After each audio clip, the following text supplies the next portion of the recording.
Paz do Senhor. Primeiro culto do ano, né? Se é que você já não fez um em casa. Mas primeiro culto do ano aqui no salão. Eu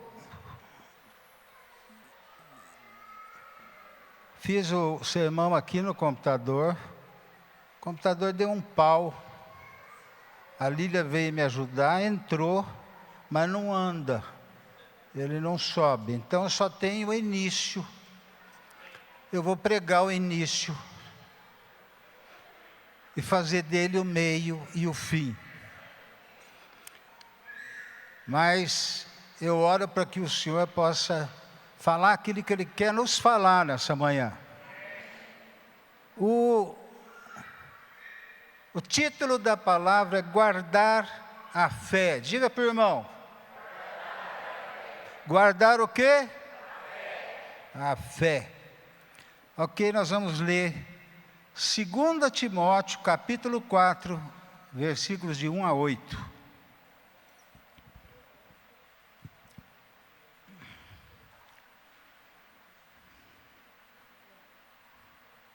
Conjuro-te perante Deus e Cristo Jesus, que há de julgar vivos e mortos, pela sua manifestação e pelo seu reino.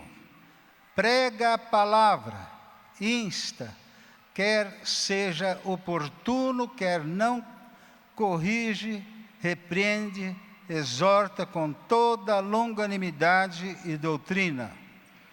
Pois haverá tempo em que não suportarão a sã doutrina. Pelo contrário, cercar-se-ão de mestres segundo as suas próprias cobiças, como que sentindo coceira nos ouvidos, e se recusarão a dar ouvidos à verdade, entregando-se às fábulas. Tu, porém, se sobre em todas as coisas, suporta as aflições, faz o trabalho de um evangelista, cumpre cabalmente o teu ministério. Quanto a mim, quem escreve é Paulo, estou sendo já oferecido por libação, e o tempo da minha partida é chegado. Combati o bom combate, completei a carreira, guardei a fé. Já agora, a coroa da justiça me está guardada, a qual o Senhor, reto juiz, me dará naquele dia, e não somente a mim, mas também a todos quantos amam a sua vinda. Que Deus abençoe a leitura da sua palavra e que o Espírito Santo possa nos dar discernimento, e para isso nós vamos orar agora. Abaixa a sua cabeça. Senhor, estamos aqui reunidos, nesse momento, para ouvir a Tua voz, para ouvirmos a Tua palavra. E nós te pedimos, ó Pai, que nada possa atrapalhar, nem a nossa carne, nem o mundo, nem o diabo. Que nós possamos ouvir a Tua palavra e guardá-la nos nossos corações, para que a nossa fé possa crescer, se fortificar. É o que nós te pedimos em nome de Jesus. Amém. Não dá nem para olhar aqui, porque o início é a palavra que foi lida, né? Mas que Deus tenha misericórdia. Meus irmãos, Paulo, quando escreveu isso, estava preso. Estava, podemos dizer, no corredor da morte. Já tinha sido condenado em Roma, injustamente, e tinha sido condenado à morte. Ele estava ali esperando o dia. E ele escreve estas palavras, principalmente os versículos 6, 7 e 8. Se der para pôr de novo esses 6, 7 e 8, para mim vai ajudar. O que ele escreve no versículo 6? Quanto a mim, irmãos, estou sendo já oferecido por libação, e o tempo da minha partida é chegado. Ele já estava com idade, ele já sabia que iria morrer, ser decapitado. Ele já sabia que ele tinha que se oferecer a Deus por libação. O apóstolo Paulo não tinha medo da morte. O apóstolo Paulo via a morte de uma maneira diferente da maneira que nós vemos.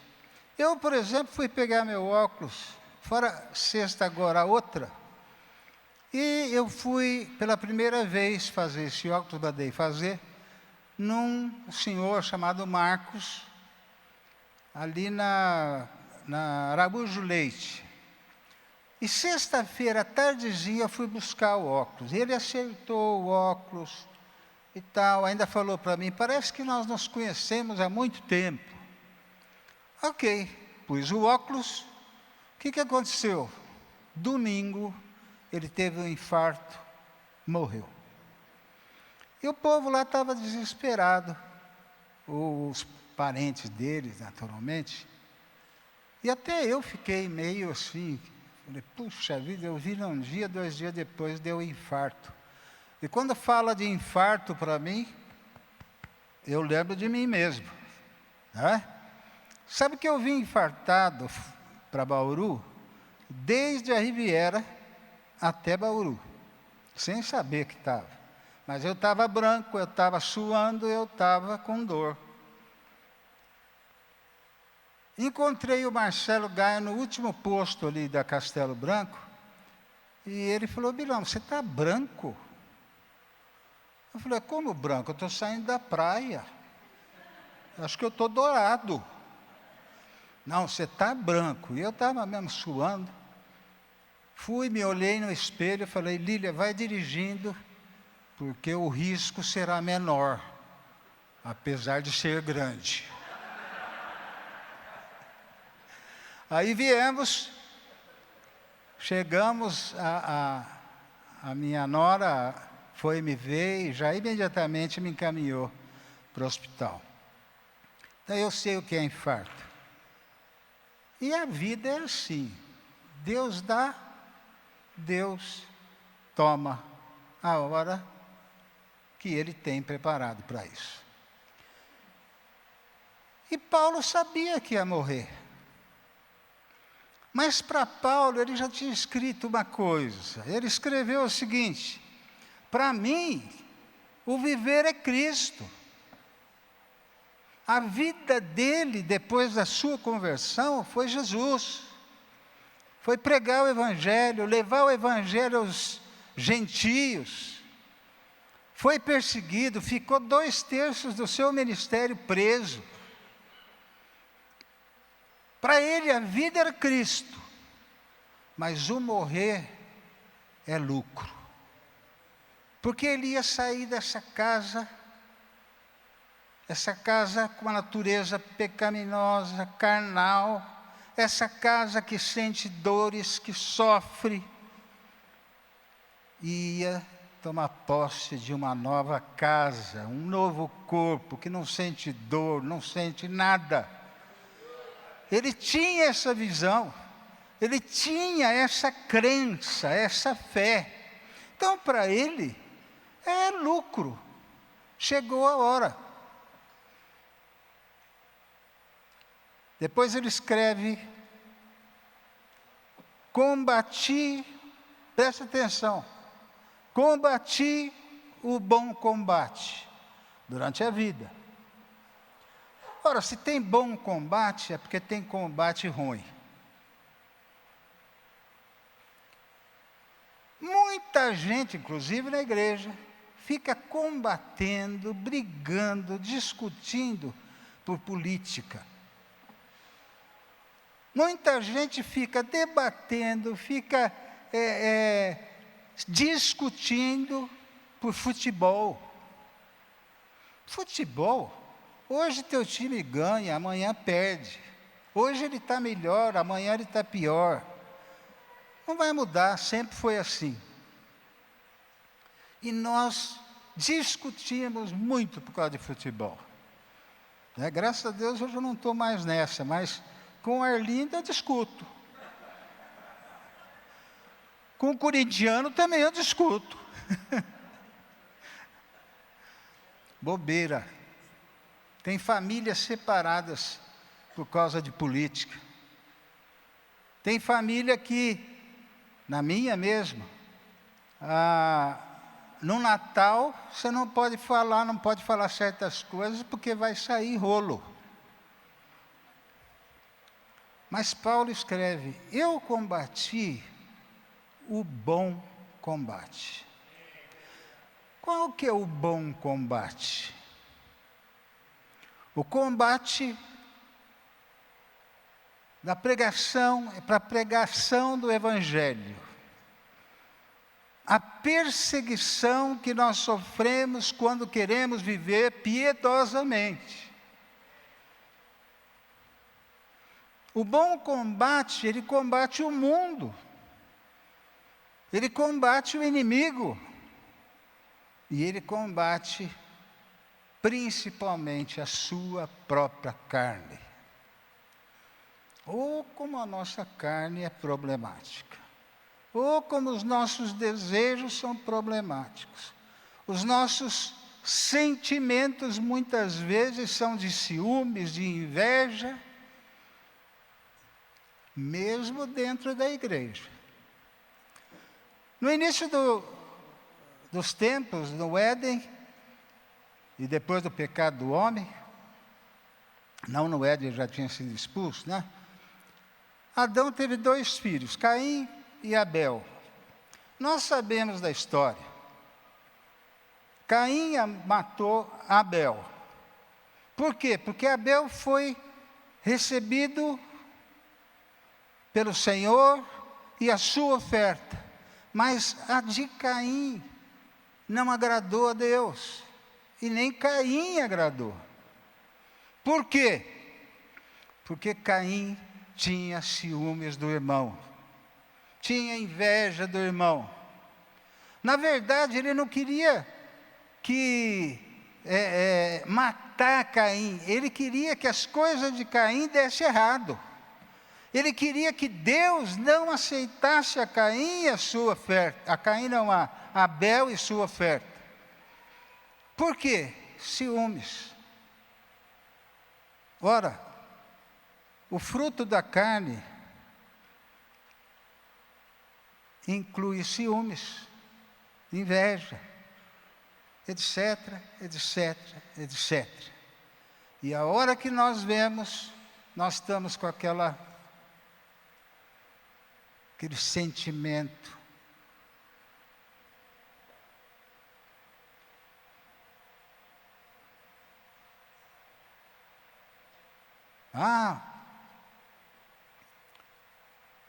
Eu não conto muito, mas o Ed já quis me matar. Olha lá. Então, o motivo era simples. Uma vez eu vendi a coleção de moeda dele. Nada demais, estava jogada lá na gaveta, né? Eu vendi. E esse cara não perdoou. Não perdoava. Até hoje ele fala disso. E eu pedi perdão de cara. Aí ele falava assim: mas você vem e pede perdão muito rápido, não dá tempo da gente ficar nervoso, da gente, não é? Gente, como nós somos carnais. Eu não estou chamando o Ed de carnal, não. Ele sabe que ele é e eu também. Né? Mas o apóstolo Paulo combateu o bom combate. No dia a dia. Muitas vezes preso. Muitas vezes perseguido. Muitas vezes fugindo. Muitas vezes, uma vez, num naufrágio. outra vez com a picada de uma serpente venenosa. Mas ali ele estava combatendo o bom combate. E ele conscientemente, e inspirado pelo Espírito Santo, ele escreve: combati o bom combate. Estava no fim. Eu estava lendo esse texto antes de virar o ano. E fiquei pensando, será que durante o ano de 24, eu combati o bom combate?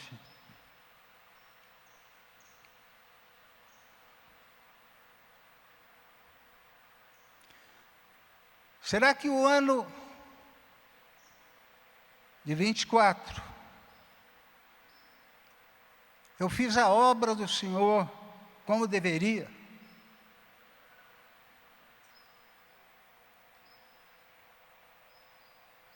Será que o ano de 24 eu pude dizer, completei a carreira desse ano?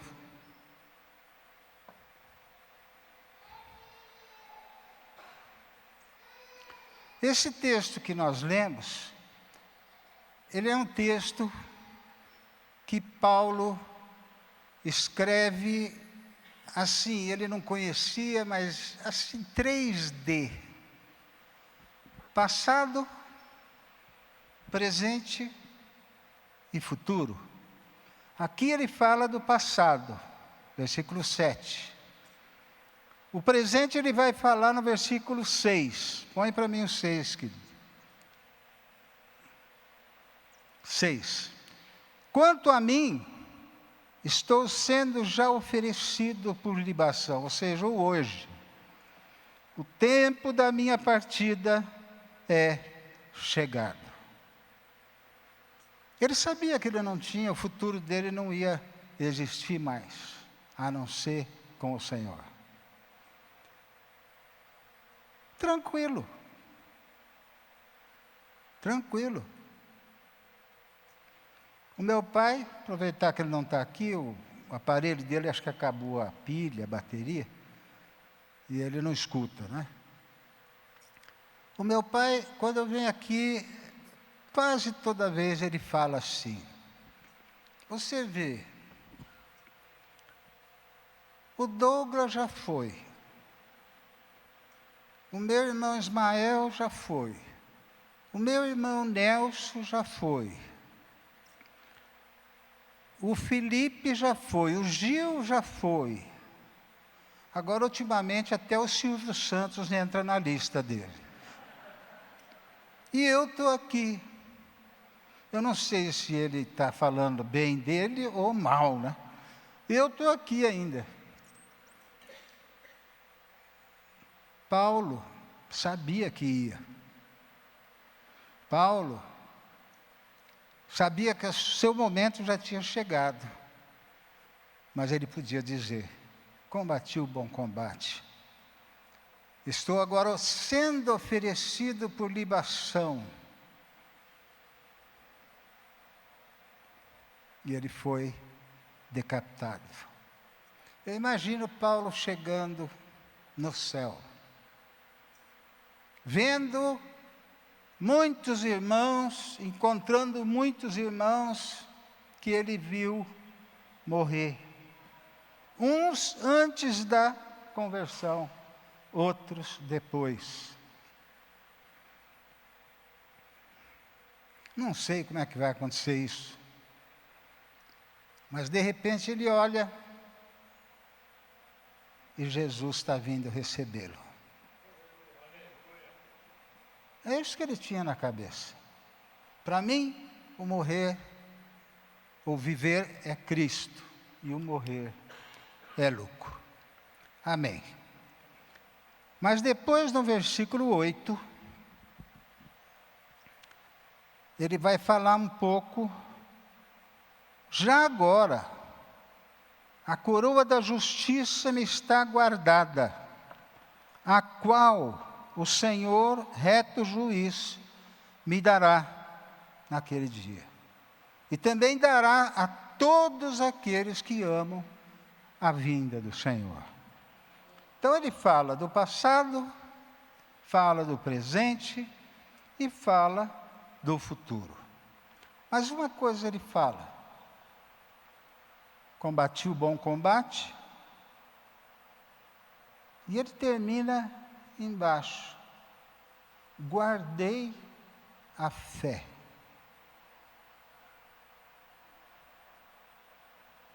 Guardei a fé. Que coisa! Isso me tocou muito, porque ele combateu o bom combate pela fé. Ele viveu tudo que ele viveu depois da conversão pela fé. Paulo escreve muito sobre a fé. Ele escreve que sem fé é impossível de agradar a Deus. Ele escreve que tudo que não provém de fé é pecado. Paulo sabia o que era fé. E o que é fé? Vocês já pensaram no versículo 1 do capítulo 11, né? É a convicção e a certeza, enfim. Mas de onde ela vem? De cima, de Deus. Pela graça sois salvos mediante a fé, isso não vem de vós, é presente de Deus. É a fé que eu recebo para crer em Jesus. Nós recebemos, é a fé que Paulo recebeu ali no caminho para Damasco, para crer em Jesus. Quem és tu, Senhor?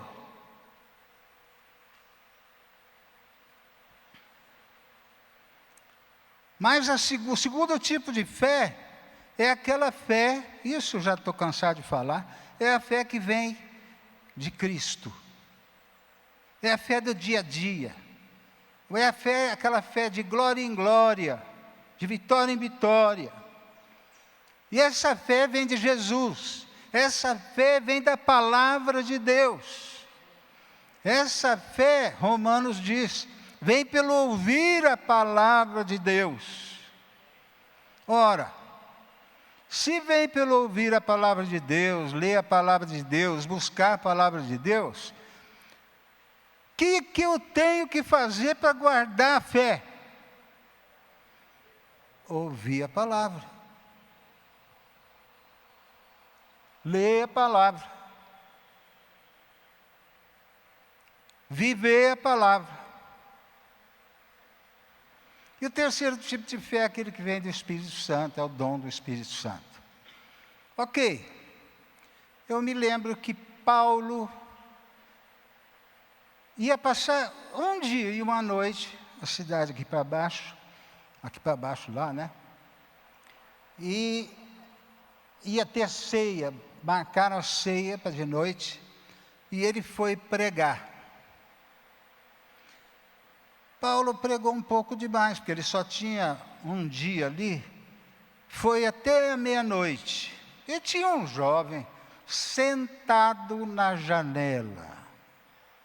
Tinha um jovem sentado na janela, ouvindo a palavra, mas, meia-noite, ele deu um cochilo e caiu para o lado de fora, terceiro andar.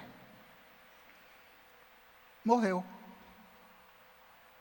Aí foi aquele fuá, desceram, Paulo operou um milagre, ressuscitou o jovem. Amém? Não é qualquer milagre. Ele ressuscitou um jovem que tinha morrido. Ora, o que acontece depois de um milagre desse? Festa, barulho, aleluias, palmas, admiração. Mas Paulo falou, vamos subir e continuar o culto. Teve a ceia, e depois ele falou mais um pouquinho, até amanhecer. Porque Paulo sabia o valor da palavra de Deus. Ele ia ficar só um dia, uma noite. Dali ele saiu e foi viajar com seus acompanhantes. Agora deixa eu fazer um parênteses aqui. Cuidado com a janela. Cuidado com a janela. Você sabe que a janela, terceiro andar, é alto? Mas se você está na janela, você presta atenção aqui dentro, mas de vez em quando, dá uma olhadinha para fora. Ou não é assim? Cuidado com a janela. Você está aqui dentro, não precisa nem estar na janela, mas de vez em quando a tua mente olha para fora. Pensa na segunda-feira. Pensa naquele problema que você tem que resolver essa semana. Ou pensa num negócio muito menor, o almoço que você vai usufruir daqui a pouco. O que será que vai ter de almoço? Chega lá, tem chuchu. E se não tem, se é fazão, tudo bem, qual que é mais importante?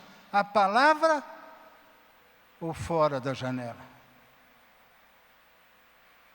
Cuidado com as distrações do mundo. Falando para mim mesmo. Falando para mim mesmo. Ora, como, vou indo já para a conclusão, como guardar a fé?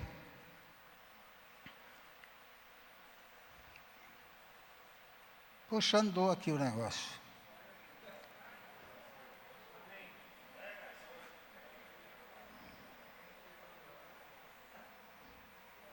Bom, agora estou perdido, então... Eu tinha aqui os textos, né? Por exemplo, Romanos 10, 17. Consequentemente, a fé vem por ouvir a mensagem, e a mensagem é ouvida mediante a palavra de Cristo. Ela é baseada na palavra. A fé se baseia na palavra. Quando Jesus chamou Pedro para andar sobre o mar, ele foi sobre a palavra de Cristo. Só que ele chegou num ponto, ele tirou os olhos de Cristo. Então, como guardar a fé? Não existe outra maneira de guardar a palavra, a não ser colocando ela em prática.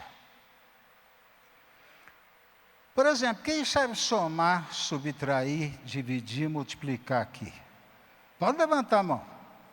Tem gente que está em dúvida, né?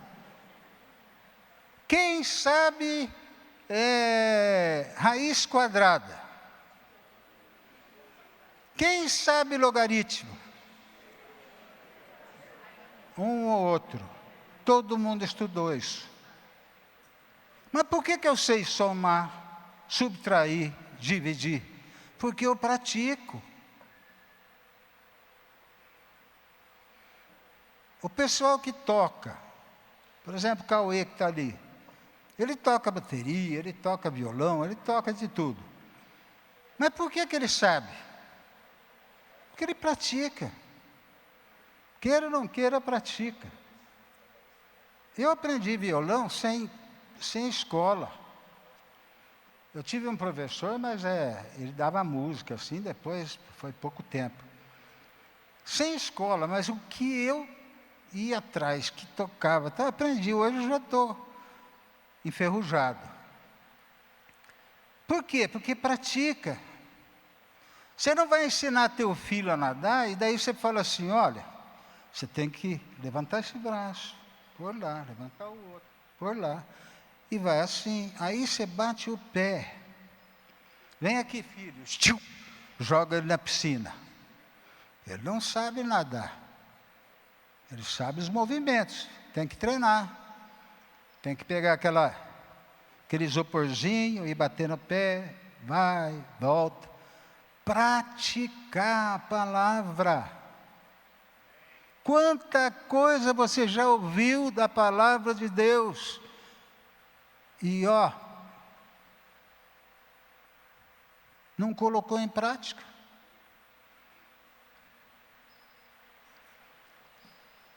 Uma senhora, nós fomos no estado do Pacaembu uma vez, numa reunião grande que tinha evangélicos, católicos, eu não lembro bem o que foi, mas eu sei que nós fomos aqui de ônibus, e uma senhora que foi junto, ela encontrou-se com um senhor que estava lá em São Paulo, nos apresentou, sentou com ele, já um senhor de idade, ela também era. Na volta, perguntamos para ela, quem era, de onde a senhora conhece, é parente da senhora? Não. Ele matou meu marido.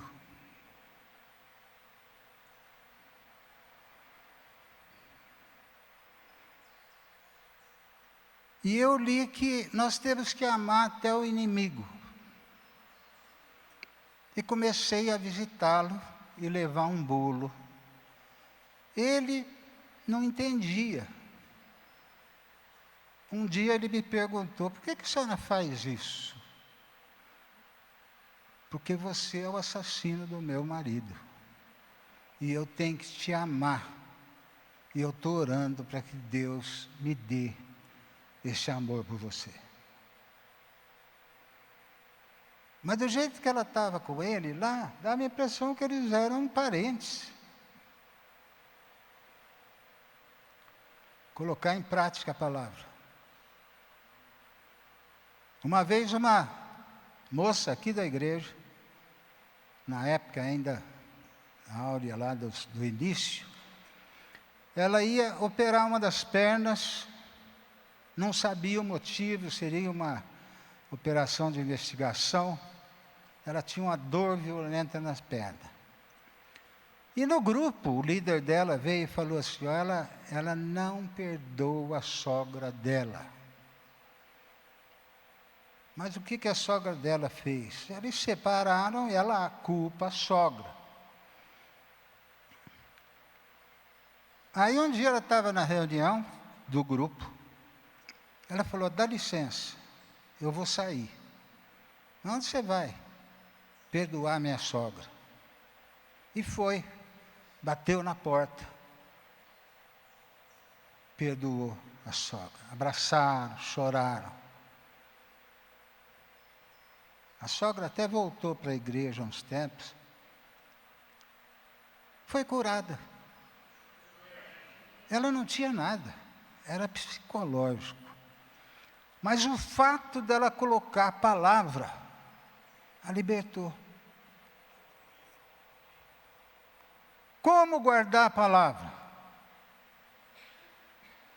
O Salmo 1 diz assim, feliz o homem que não anda segundo o conselho ímpio, nem se assenta na roda dos pecadores, e não se detém no caminho dos pecadores, e nem na roda dos escarnecedores ele assenta. Antes o seu prazer está na lei do Senhor, e na sua lei medita de dia e de noite. Esse homem será como a árvore plantada junto à ribeira de águas, que no devido tempo dá o seu fruto.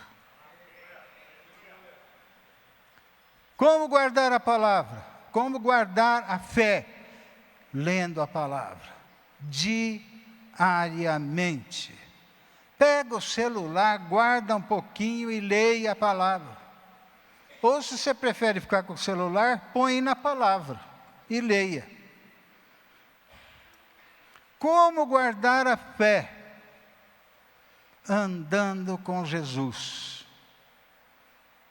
Andando com Jesus. Crendo naquilo que a Bíblia já disse.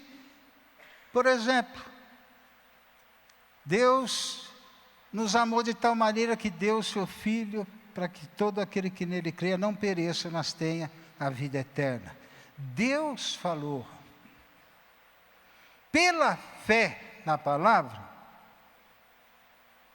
eu creio que estou salvo.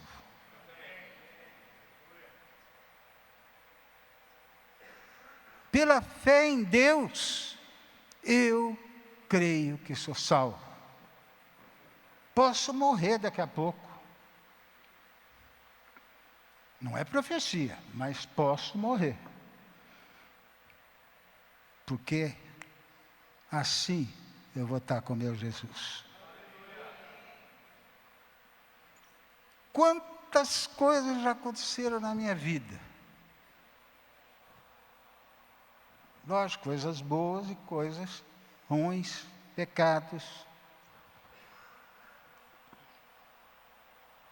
Mas eu sempre me firmei na palavra de Deus, porque eu tenho Deus.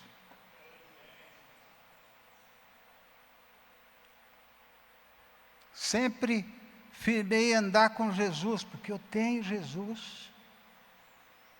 E a Bíblia diz que aquele que tem o Filho tem a vida. Aquele que não tem a vida. Como fazer para guardar a palavra? Usando a palavra. Lembra Jesus no deserto? O diabo tentou, mas ele usou a palavra para afugentar o diabo dali. Quantas tentações nós passamos e nos esquecemos de usar a palavra para que o diabo fuja de você. Guardar a palavra. Guardar a palavra significa termos o alvo, que é Cristo Jesus. Porque Ele é a palavra. Ele é o alfa, Ele é o ômega. Será que 2025 vai ser um ano melhor? Eu não sei. Eu não sei. Eu já cansei de, todo ano novo, colocar alvos. Vou emagrecer. Aí eu já fiz regime da lua, do astronauta, do mamão, da laranja, de um monte de regime. E nunca emagreci. Agora eu estou um pouquinho mais magro por causa da diabetes. Então, qual o outro alvo? Saúde para dar e vender. Uma grande besteira, não é? Que se eu tenho saúde, eu não posso dar para ninguém. Vender muito menos. Quer comprar saúde? Qual tem sido os seus alvos para esse ano que está começando? Esquece todos. Pode até manter, tudo bem. Mas coloque 2 alvos. Cristo e guardar a fé. Cristo, diga para o irmão, Cristo e guardar a fé. Chegue no final desse ano, guardei a fé. Paulo falou. Se a gente tem que guardar a fé, pode ser que você perca a fé. E a Bíblia diz que no final dos tempos, muitos, na vida de muitos, a fé se esfriará. O amor se esfriará. E Jesus está voltando.